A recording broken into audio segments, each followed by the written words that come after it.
Goeiedag vriende, ons is besig om te kyk na wat ons in 2 Korintiërs 8 en 9 oor vrygewigheid leer.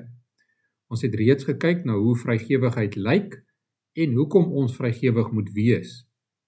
Vandag kyk ons na die praktiese lesse wat ons in hierdie gedeelte kan leer oor vrygewigheid. Daarvoor lees ons 2 Korintiërs 8 verse 16 tot hoofstuk 9 vers 5. Ons dank God dat hy Titus net so ywerig gemaak het om julle te help as wat ons is. Hy het nie net ons versoek verwelkom nie, maar in sy groot ywer ook uit eie beweging na julle toe vertrek. Saam met hom stuur ons die broer wat in al die gemeentes geprys word vir sy bevordering van die evangelie. Afgesien daarvan is die broer ook deur die gemeentes gekies om met ons saam te reis as ons die liefdeswerk uitvoer wat ons onderneem het. Ons doen dit tot eer van die Here en as teken van ons hulpvaardigheid. Op hierdie manier voorkom ons dat enige iemand ons dalk sou verdink in verband met so 'n groot som geld wat ons moet wegbring. Ons is daarop gesteld om korrek op te tree, nie alleen voor die Here nie, maar ook voor die mense. Saam met hulle stuur ons ook ons ander broer. Ons het hom baie keer en op baie maniere op die proef gestel en gevind dat hy ywerig is om te help. Nou is hy nog yweriger omdat hy baie vertroue in julle het. Wat Titus betref, hy is my kollega en medewerker in julle belang. Wat ons broers betref, hulle is afgevaardigdes van die gemeentes en 'n eer vir Christus. Bewys aan hulle julle liefde, sodat al die gemeentes dit kan sien en kan weet dat ons tereg op julle trots is. Eintlik is dit oorbodig dat ek aan julle skrywe oor die hulpverlening aan die gelowiges in Judea.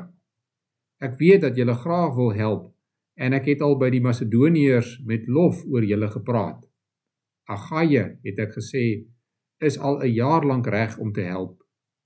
Julle ywer het ook die meeste ander aangespoor. Nou stuur ek hierdie broers, sodat ons woorde van lof oor julle in hierdie aangeleentheid nie leë woorde sal wees nie. Ons wil hê dat, soos ons die ander vertel het, julle klaar reg sal wees om te help. Anders, as daar Macedoniërs saam met my kom en hulle sien julle is nog nie gereed nie, sal ons skaam oor ons vertroue in julle, om nie eens te praat van julle eie skaam kry nie. Daarom het ek dit noodsaaklik geag om die broers aan te spoor om vooruit na julle toe te gaan. Hulle moet die dankoffer wat julle vroeër beloof het, vooraf in orde bring. Dan sal dit daar gereed wees as 'n werklike offer van dankbaarheid en nie as iets wat afgepers is nie. Ons lees tot sover uit die woord van die Here. Wanneer ons kyk na hoe Paulus, Titus en hulle medewerkers aan die fondsinsameling gewerk het, leer ons 'n paar belangrike lesse. Hier gaan dit dus nou oor die mense wat die fondse insamel, soos byvoorbeeld 'n kerk, 'n sendingorganisasie of enige Christelike organisasie wat hulpverlening doen. In verse 20 en 21 lees ons dat niemand ooit 'n gelowige daarvan moet verdink dat hy ander se geld misbruik of steel nie. Ongelukkig hoor ons soms dat mense wat in beheer is van gelowiges se geld, dit in hulle eie sakke druk of wanbestee. Paulus hulle het besef dat hulle die gevaar loop om van sulke dinge beskuldig te word. Hulle oplossing was om meer as een persoon te hê wat vir die geld verantwoordelik is. Die mense kon dus oor mekaar toesig hou, en as daar 'n valse beskuldiging teen een van hulle kom, sal die ander van die waarheid kan getuig.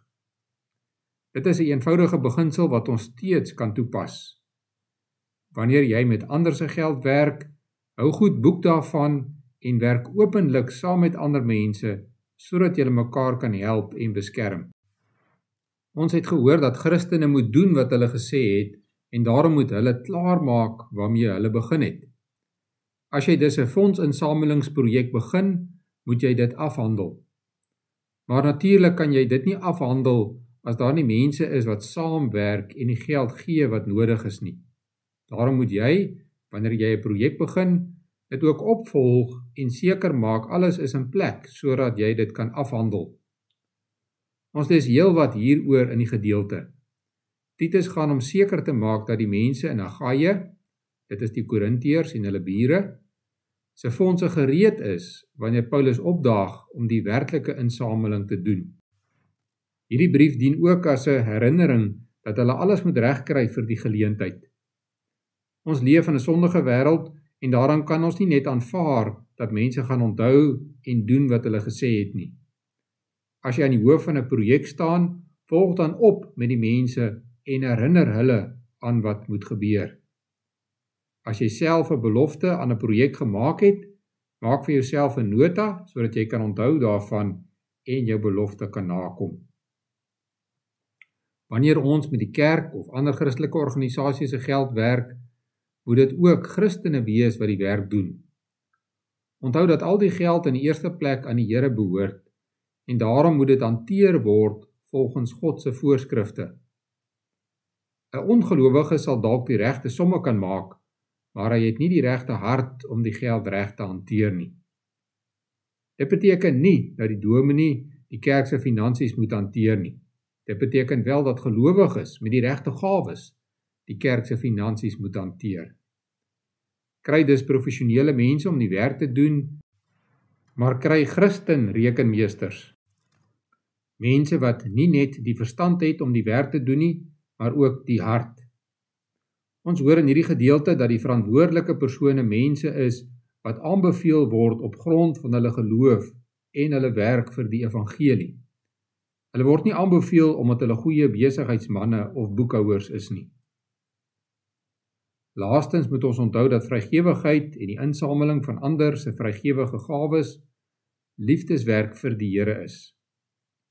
Wanneer ons die praktiese beginsels neerlê, moet die reëls almal een doel hê: liefdeswerk tot eer van die Here. In die volgende oordeenking gaan ons na die laaste deel van 2 Korintiërs kyk en ons vra die vraag: wat gebeur wanneer ons vrygewig is? Kom ons bid saam. Onse Vader wat in die hemel is, laat U naam geheilig word, laat U koninkryk kom, laat U wil geskied, net soos in die hemel, net so ook op die aarde. Gee ons vandag ons daaglikse brood en vergewe ons oortredinge, soos ons ook die vergewe wat teen ons oortree. En laat ons nie in versoeking kom nie, maar verlos ons van die bose, want aan U behoort die koninkryk en die krag en die heerlikheid tot in ewigheid. Amen.